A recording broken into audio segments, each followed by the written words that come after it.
সুপ্রিয় দর্শক, কলের মাধ্যমে একজন আপুর সাথে যুক্ত হয়েছি। আশা করি তার বিস্তারিত সকল তথ্যগুলো আগে শুনবেন এবং আমাদের চ্যানেলটা সাবস্ক্রাইব করে রাখবেন। আসসালামু আলাইকুম। আসসালামু আলাইকুম। ওয়ালাইকুম সালাম। এটা জোরে কথা বলতে হবে আপু, যদি দর্শক আপনার কথাগুলো না শুন। ঠিক আছে। কেমন আছেন আপু? জি ভালো আছি ভাই, ভালো আছেন? আলহামদুলিল্লাহ। আর একটু ভলিউম বাড়িয়ে দিবেন, যে আপু শুনতে চাচ্ছি কেন আসছেন এই ভিডিওর সামনে। এই তো প্রতিবেদনে আসছি একটা ভালো মনের মানুষের জন্য, যে বিয়ে শাদী করবে, পাশে দাঁড়াবে।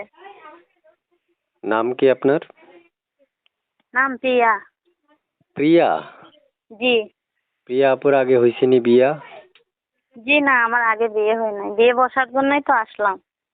আচ্ছা, তারপর শুনতে চাচ্ছি আপনার দেশের বাড়ি কোথায়? আমার দেশের বাড়ি নোয়াখালী, এখন বর্তমানে চিটাং আছি, অক্সিজেন। যে দর্শক শুনতে পেরেছেন কোথায় থেকে যুক্ত হয়েছে আপুর মধ্যে একটা কথা বলি, যারা আমাদের কথাগুলো শুনতে পারছেন তারা এই চ্যানেলটা সাবস্ক্রাইব করে রাখবেন। আগে থেকে করে রাখলে অসংখ্য ধন্যবাদ জানাচ্ছি এবং অবশ্যই অবশ্যই পুরো ভিডিওটা দেখার জন্য অনুরোধ রইল।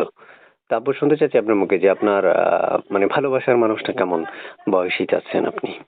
না, আমি বলছি ভাই প্রতিবেদনে যে হয়তোবা আমার মানুষ, হয়তোবা ওনার একটু বয়স হইলেও সমস্যা নেই। সে দেশি হোক আর প্রবাসী হোক, ঠিক আছে, তার বয়স হইলে আমার কোনো সমস্যা নেই। সে যদি বিয়ে শাদী করে তাতে আমি রাজি আছি। তার মানে আপনি চাচ্ছেন আপনার মনের মানুষটা ভালো মনের, মানে অর্থাৎ ভালো মনের হলেই হবে, বয়সটা কোনো ম্যাটার না। জি। আচ্ছা, তারপর শুনতে চাচ্ছি এই যে আপনি আমার সাথে কথা বলছেন যে নাম্বার, এই নাম্বারটাই কি আপনার? জি। হ্যাঁ, এটা আমার নাম্বার। ইমো টিমো আছে? জি না, এমন নাই। টাচ মোবাইল ইউজ করেন না বাটাম?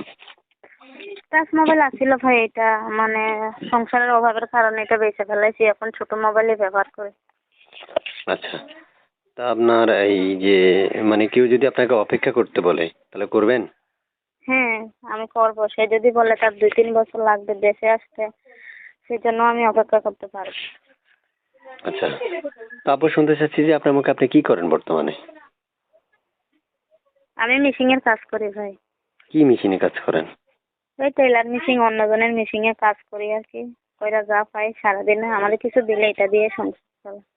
আচ্ছা আচ্ছা, প্রিয় দর্শক আপনারা শুনতে পেরেছেন, আমি যার সাথে কথা বললাম স্ক্রিনে একটা নাম্বার থাকবে, সেই নাম্বারটাই তার। তার সাথে যোগাযোগ করার জন্য বেশি দুরান্ত বা কষ্ট করার কোনো প্রয়োজন নেই। স্ক্রিনে একটা নাম্বার দেখবেন, ওই নাম্বারটাই ইনার, ওনার সাথে কথা বলতে পারবেন। আবার ছবি দিয়েছেন, এটা কার? এটা আমার ছবি। আচ্ছা ঠিক আছে, ওকে। তো ভালো থাকেন আপু। আচ্ছা ঠিক আছে।